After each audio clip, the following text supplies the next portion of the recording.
Hello everyone, welcome to the day 5 of answer writing series for general study. दोस्तों question आज का है आपके पास, why is the world today confronted with the crisis of availability and accessibility to the fresh water. देखिए सीधा question आपसे पूछा गया है कि वाटर जो है उसकी अवेलेबिलिटी में भी प्रॉब्लम है और उसकी एक्सेसिबिलिटी में भी प्रॉब्लम है और इसके ऊपर आपको फोकस करना है।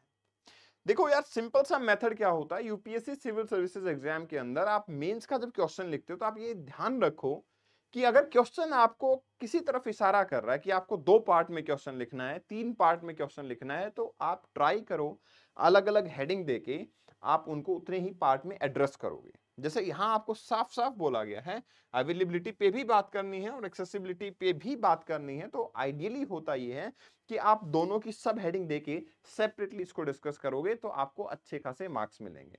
अगर आप दोनों ही पार्ट को मिक्स कर दोगे तो एग्जामिनर के लिए वो अच्छा नहीं होता है, और अगर जो एग्जामिनर के लिए अच्छा नहीं है वो आपके लिए तो बिल्कुल भी अच्छा नहीं है। तो चलिए अब बेसिक इंफॉर्मेशन से स्टार्ट करते हैं।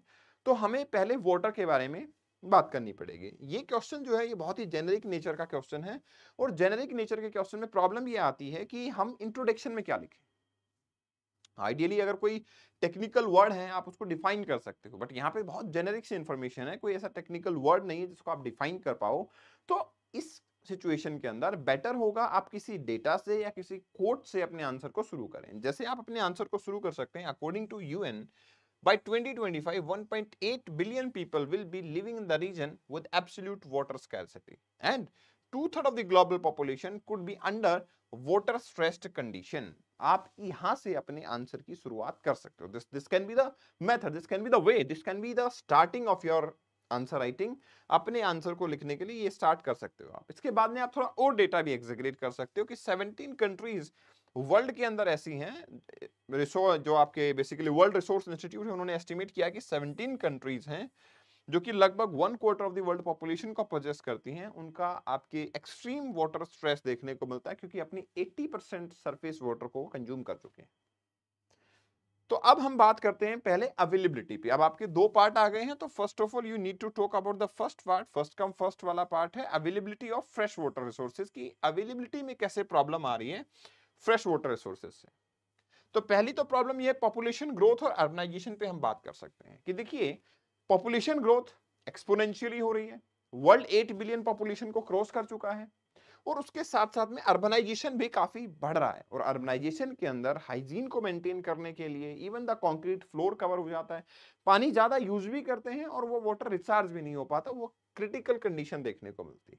दूसरी चीज है क्लाइमेट चेंज। अब क्लाइमेट चेंज की वजह से सीवियर फ्लड और सीवियर ड्रॉट दोनों ही कंडीशन काफी ज्यादा देखने को मिलती हैं। Inter governmental panel on climate change ये बताता है कि इससे हमारा रिस्क जो है वो काफी हद तक बढ़ता जा रहा है, एरिड और सेमी एरिड रीजन एक्सपेंड करते जा रहे हैं। फिर तीसरा पार्ट आपके पास आता है ग्राउंड वाटर का depletion.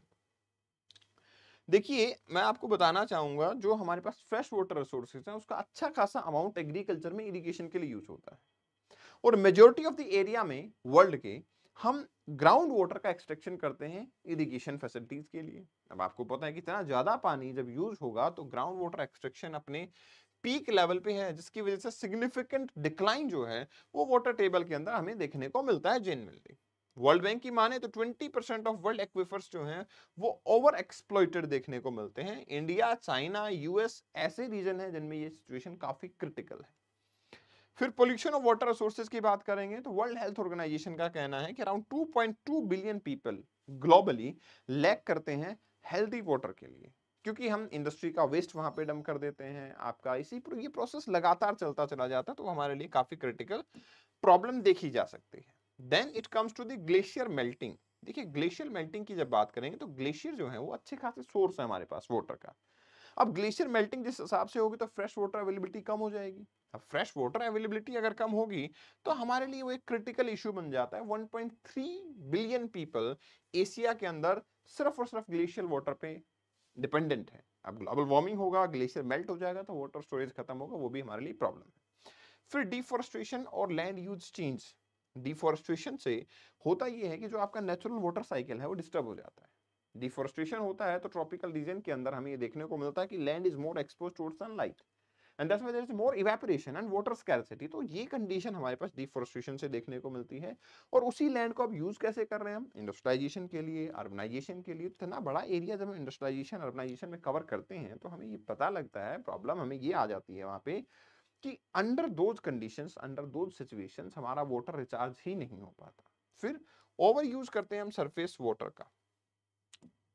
Over use surface water का कैसे करते हैं हम? एग्रीकल्चर के लिए, इंडस्ट्री के लिए, डोमेस्टिक पर्पसेस के लिए, इन सब के लिए हम काफी ज्यादा वाटर का यूज करते हैं। इसी की वजह से बाय 2040 हम एक्सट्रीम वाटर स्ट्रेस में होंगे।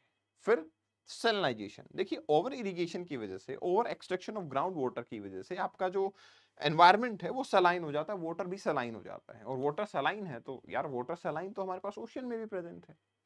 तो यहाँ पे हमारे पास यूनाइटेड नेशन एनवायरमेंटल प्रोग्राम इन्होंने वार्म किया है हमें कि ये जो आपके जैसे गैंगेटिक डेल्टा है, मैकोंग रिवर डेल्टा है, ये डेल्टा जो है इनके अंदर सैलिनिटी काफी एक्सट्रीम लेवल पे है। तो ये हमारे लिए काफी प्रॉब्लम वाली बात है।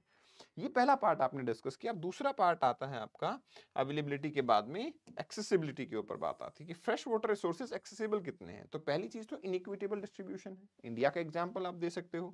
इंडिया में वर्ल्ड की 17% वर्ल्ड पॉपुलेशन है, जिसके अंदर हमारे पास सिर्फ 4% वाटर रिसोर्सेज देखने को मिलते हैं। तो अब इनइक्वल डिस्ट्रीब्यूशन है, डिस्ट्रीब्यूशन ही बराबर नहीं है। तो नेचुरल सी बात है वाटर स्कैर्सिटी उसमें देखने को मिलेगी। फिर इंफ्रास्ट्रक्चर डेफिसिट की हम बात करेंगे तो हमें यह भी पता लगता है कि इंफ्रास्ट्रक्चर डेवलपमेंट प्रॉपर नहीं होने की वजह से अप्रोक्सीमेटली 3 बिलियन पीपल अपने घर पे वाटर स्कैर्सिटी को फेस कर रहे हैं। Then it comes to the economic barriers. देखिए हमें ये पता लगता है, वर्ल्ड बैंक का डेटा ये बताता है कि बहुत सारे ऐसे हाउस होल्ड हैं जिनके अंदर उनकी हाउस होल्ड इनकम का 5% वाटर को मैनेज करने में जाता है। अब आप सोच सकते हो अगर वो पोअर हाउस होल्ड हैं तो उनकी इनकम का 5% काफी बड़ा अमाउंट हो जाता है, जो कि सिर्फ वाटर मैनेज के लिए चला जाता है। तो वो उनको फर्दर पॉवर्टी के अंदर धकेल रहा है। फिर हम बात करते हैं पॉलिटिकल और सोशल कॉन्फ्लिक्ट की। आपने बहुत सारे ऐसे रिवर एग्रीमेंट देखे होंगे जो साइन नहीं हो पाते हैं।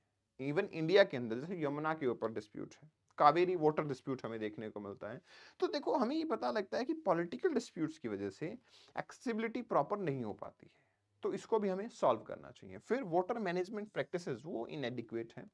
हमें ये पता लगता है कि भाई हमारे पास जो भी वाटर रिलीज होता है ना, उसके बाद में लीकेज, थेफ्ट, मिसमैनेजमेंट, इसकी वजह से सिर्फ हमारे पास 40% वाटर ही पहुंचता है, बाकी सब वेस्ट हो जाता है। मतलब 60% वाटर तो वैसे ही वेस्ट हो गया। तो मैनेजमेंट प्रॉपर नहीं है। एंड देन आपकी नेचुरल डिजास्टर का जो इम्पैक्ट होता है, इसकी वजह से भी आपकी एक्सेसिबिलिटी जो है वो खत्म हो जाती है। Some time cultural social barrier भी देखने को मिलते हैं। जैसे कि कल्चरल या सोशल बैरियर की मैं बात करूं तो मुझे पता लगता है कि कुछ रिपोर्ट्स ही बताती हैं हमें, यूएन बेसिकली आईसीएफ की रिपोर्ट बताती है हमें कि अराउंड मतलब वुमेन और गर्ल्स जो हैं in the many part of the sub Saharan countries around 200 million hours every day cumulative 200 million hours जो हैं वो सिर्फ वाटर कलेक्शन के अंदर ही वेस्ट कर देती हैं। तो आप सोच के देखो उनका कितना लेबर आवर्स इसी में चला जाता है। फिर सम टाइम जो कास्ट का डिफरेंस होता है ना, उसकी वजह से वाटर रिसोर्सेज को एक्सेसिबिलिटी में प्रॉब्लम आती है। तो ये भी हमारे पास कल्चरल और सोशल बैरियर प्रॉब्लम करते हैं। फिर प्राइवेटाइजेशन और कमर्शलाइजेशन होता जा रहा है। भाई ऑब्वियस सी बात है, नेचुरल सी बात है, कोई भी कम्युनिटी जो स्कैर्सिटी में होगी तो उसका प्राइवेटाइजेशन भी हो रहा है, कमर्शलाइजेशन भी हो रहा है। तो वाटर का रेट जो है वो बढ़ता जा रहा है एंड दैट्स व्हाई पुअर के लिए वो एक्सेसिबल नहीं रहता है। तो कंक्लूजन ये है कि वाटर मैनेजमेंट पे हमें फोकस करना चाहिए, पर कैपिटा अवेलेबिलिटी हमें ज़्यादा करनी चाहिए, और जो ये डिस्प्यूट्स हैं इनको हमें रिजॉल्व करना चाहिए ताकि हम वाटर को मैनेज कर पाएं, क्योंकि वाटर सबका अधिकार है, जीवन उसी से चलेगा। ये जो आपकी पीडीएफ है ये आपको कपिल भारद्वाज फॉर यू, ठीक है, Kapil KAPIL BHARDWAJ Kapil Bhardwaj for is numerical you यहाँ मिल जाएगी। आप यहाँ से इस पीडीएफ को डाउनलोड कर लेंगे। Thank you very much, best wishes, मिलते हैं नेक्स्ट सेशन में।